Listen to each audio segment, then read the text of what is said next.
হুজুর দেখলে সে ঘুমটা দেয়, অথচ হুজুর ওই বেহায়া মহিলা দেখলে সে চোখ নিচের দিকে নামায়। এখন আবার সে হুজুর দেখলে কি করে? ঘুমটা দেয়। কিন্তু একজন বেহায়া পুরুষ, অশ্লীল পুরুষ, তার সামনে সে তার সৌন্দর্য দেখায়, অথচ সেই সৌন্দর্য দেখার জন্য পুরুষটা প্রস্তুত। সব উল্টা চলছে। রাসূল করিম সাল্লাল্লাহু আলাইহি সাল্লাম বলেন, আল ইসমু মা কাতাতুকা আন রাব্বিকা, পাপ ওই জিনিসই যে জিনিস তোমাকে আল্লাহর থেকে, আল্লাহর নিকটবর্তী হওয়া থেকে দূরে নিয়ে যায়, আল্লাহর সাথে সম্পর্ক ছিন্ন করে, এটাই পাপ।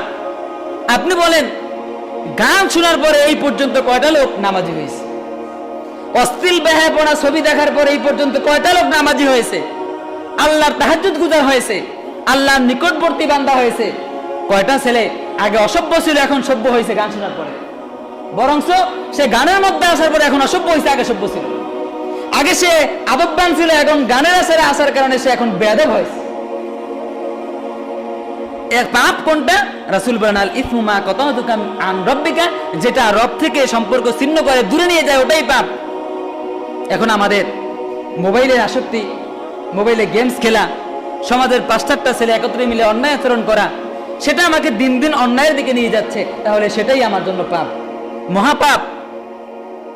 আর যেটা দেখার পরে আপনার মধ্যে, রাসূল কারীম সাল্লাল্লাহু আলাইহি ওয়াসাল্লাম বলেন, ফাআইয়া কলবিন আনকারাহা, এটা পাপ। দেখার পরে সাথে সাথে সে সেখান থেকে ফিরে আসলো, আল্লাহ তাআলা সাথে সাথে তার অন্তরের মধ্যে একটা সাদা নূর প্রবাহিত করে দিবেন, সুবহানাল্লাহ। সেই নূরের জ্যোতি দিয়ে সে অন্যায় আচরণগুলো থেকে ফিরে আসবে, আর তার নামাজের মধ্যে মন বসবে, তার যে কোনো ইবাদতের মধ্যে তার মন বসবে, আর নচেত ইবাদতে তার মন বসবে না। যে কোনো অন্যায় কাজ তার কাছে ভালো লাগবে, ভালো কাজগুলো তার কাছে মন্দ মন্দ লাগবে। রাসূল কারীম সাল্লাল্লাহু আলাইহি ওয়াসাল্লাম বলেন, কুল্লু বারআতিন কাসিয়াতিন আরিয়াতিন মুতাবাররিজাতিন ফিতনা আলা কলবিকা আন ইয়ালআনাহা ইলআনুহুন্না ফাইন্নাহুন্নাল মালউনাত। নবী করিম সাল্লাল্লাহু আলাইহি ওয়াসাল্লাম বলেন, এই পৃথিবীতে একটা মাত্র প্রাণী আছে, যেই প্রাণীর নাম হচ্ছে শুকুর। শুকুর তার আরেক স্ত্রী শুকুরকে অন্য এক পুরুষ শুকুর ব্যবহার করলে সে খুশি হয়।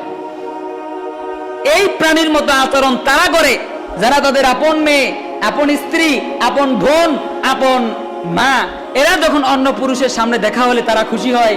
তাদের সৌন্দর্য দেখলে বাহিরের পুরুষ যখন খুশি হয়, তখন তার মধ্যেও একটু খুশি খুশি লাগে। ওই ব্যক্তিকে রাসূল শুকুরের সাথে তুলনা করেছেন, নাউযুবিল্লাহ।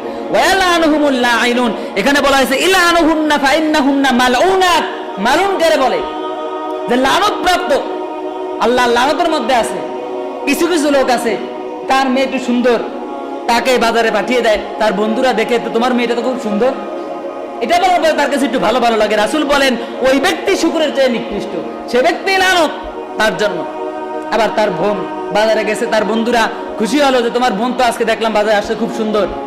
এক্ষেত্রে এই বোনকে দেখানোর পরে যে খুশি হয়, তার স্ত্রী বাজারে গেছে, তার বন্ধুরা বলছে তোমার স্ত্রী তো খুব সুন্দর, আগে তো দেখিনি কোনোদিন। এই কথা বলার পরে যদি আপনার মনে একটু ঝিলিক না মারে, যাহারে আমার স্ত্রীকে দেখার পরে তার চোখে চক্ষু শীতল হয়েছে, তাহলে আমি তো লানতের মধ্যে পড়ে আছি, এরকম ভয় আপনার মধ্যে যদি ঝিলিক না মারে, তাহলে মনে করবেন আপনি লানত প্রাপ্তর মতো চলে আসছেন।